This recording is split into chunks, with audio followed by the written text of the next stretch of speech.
रसाळ फणसाचे छानपैकी गरे काढून घेतलेत. हा बघा कसा मोठा गरा आहे ना. आता त्या गऱ्यांच्या गोट्या काढून घ्यायच्या.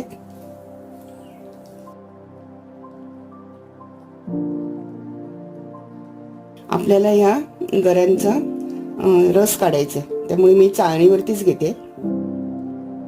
आणि आता ही व्यवस्थितपणे साल असते गोट्यांची ती काढून टाकायची. नाहीतर ते थोडंसं ना कडबट असं लागतं. साठ्यांसाठी गरे चांगले व्यवस्थितपणे हे करून घेतले ना, आता पण मगाशी दाखवल्याप्रमाणे. आणि आता हे चाळणीमध्ये घालून अशी गोल गोल फिरवत राहायचं. त्याचा असा हा रस खाली पडत राहतो.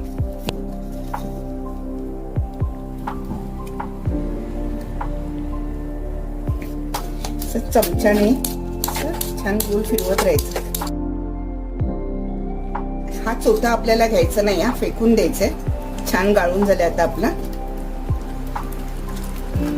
आणि आता हे फेकून द्यायचंय. आणि हा टोपात पडलेला रस. आता फणसाचा रस काढून झालाय. आता आपण ट्रेला प्रथम तुपाचं ग्रीसिंग करून घेऊया.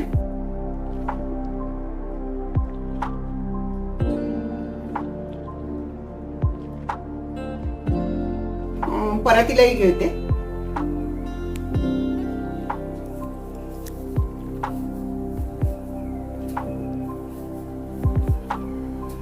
आता आपण हा रस ट्रे मध्ये घालून घेऊया.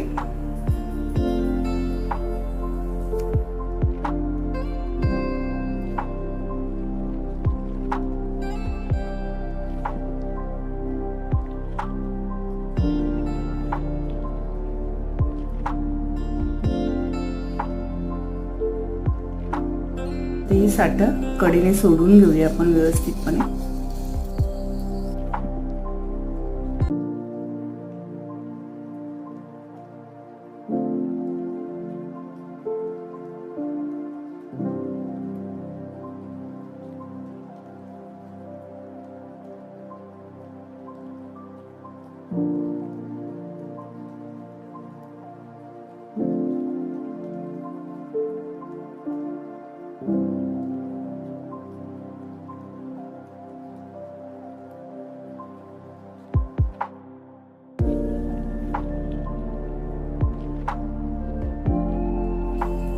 आणि अशी उलटवून घेऊया.